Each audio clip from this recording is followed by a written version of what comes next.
Bahay at mga kayamanan ay minamana sa mga magulang, ngunit ang mabait na asawa ay galing sa Panginoon.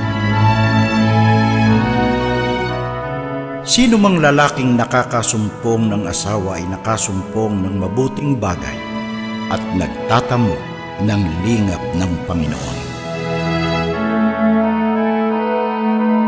At sinabi ng Panginoon Diyos, hindi mabuti na ang lalaki ay mag-isa, siya'y ilalalangko ng isang katulong niya. At hinulugan ng Panginoon Diyos na hindi kawasang himbing ang lalaki at siya'y natulog. At kinuha ang isa sa kanyang mga tadyang at pinapaghilom ang laman sa dakong yaon. At ang tadyang na kinuha ng Panginoon Diyos sa lalaki ay ginawang isang babae, at ito'y dinala niya sa lalaki. At sinabi ng lalaki, ito nga'y buto ng aking mga buto at laman ng aking laman. Siya'y tatawaging babae sapagkat sa lalaki siya kinuha. Kaya't iiwan ng lalaki ang kanyang ama at ang kanyang ina at makikipisan sa kanyang asawa, at sila'y magiging isang laman.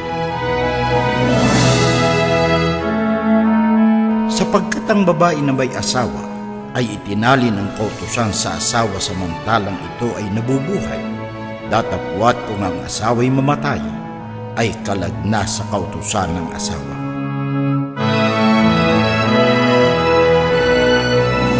Bakit kami pinabayaan ng Diyos? Dumaraing kayo. Sasabihin ko sa inyo kung bakit.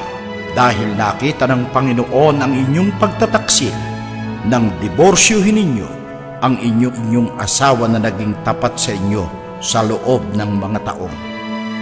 Ang mga katuwang na inyong ipinangakong mamahalin at iingatan. Pinag-isa kayo ng Panginoon sa inyong asawa.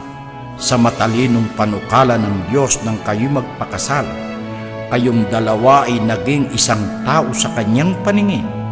At ano ang kanyang hangad? Mga anak na makadiyos mula sa inyong pagsasama. Bantayan ninyo kung gayon ang silakbo ng inyong mga damdamin.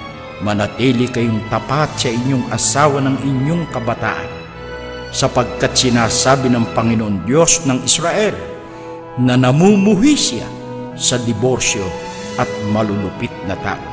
Kaya pigilin ninyo ang silakbo ng inyong mga damdamin.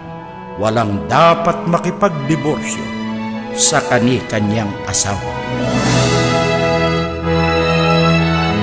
Ang pinapagsama nga ng Diyos ay huwag papaghiwalayin ng tao.